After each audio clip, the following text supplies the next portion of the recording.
Hi everyone, welcome or welcome back. Grab your notebooks because today we're making some reed diffusers. They're quick and easy to make and they smell absolutely gorgeous. So let's jump right in and check our equipment is ready to go. Today we're using an OGO base oil and a fresh linen scent. Now I love this scent and it's always popular when I make anything for family and friends.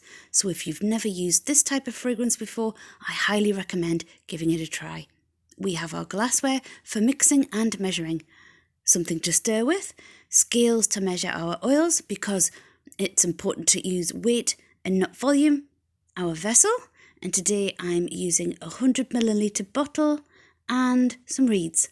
I'm using no flip reeds and normally I'd use between 5 and 10 reeds depending on the type of area I'm looking to fragrance in my home. So first we're going to set up our scales and I'm just going to protect them with some kitchen towel in case I spill any of my oils. And I'm also using my gloves and safety goggles and ensuring my workspace has some good ventilation. As much as I love making, I always want to be as safe and as clean as possible, and I'm also noting my ingredients and recipe down as a batch record in my notebook. So first I'm going to take my measuring jug and place it on the scale. And this will show me that my measurement will be in grams, which is exactly what I want. If your country measures in ounces, be sure to select ounces and not fluid ounces.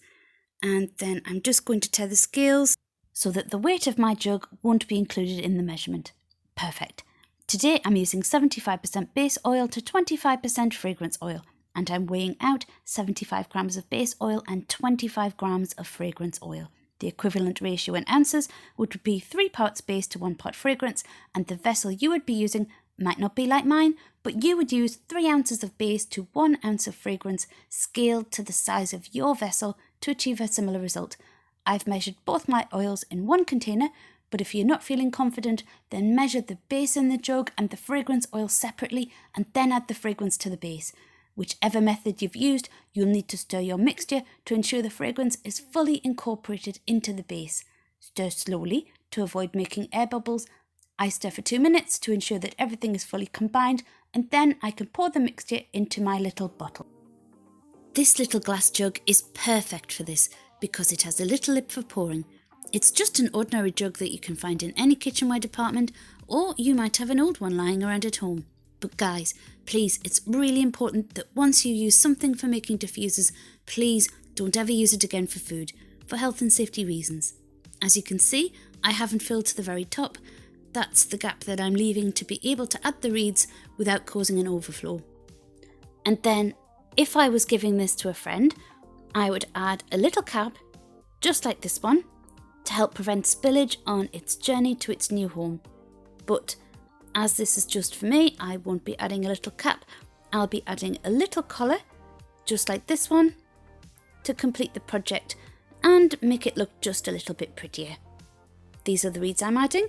I'll start off with 5 and then over the coming days, if I need to increase fragrance though, then I'll add a few more. I'm really pleased with how this has turned out. I'll be putting this in my living room to give a subtle background aroma. It's so fresh and clean and it will definitely inspire me while I'm thinking of my next project. But that is it for today, guys. I hope you enjoyed it or found it useful. Please leave a thumbs up if you did. Thanks for dropping by and I will see you next time.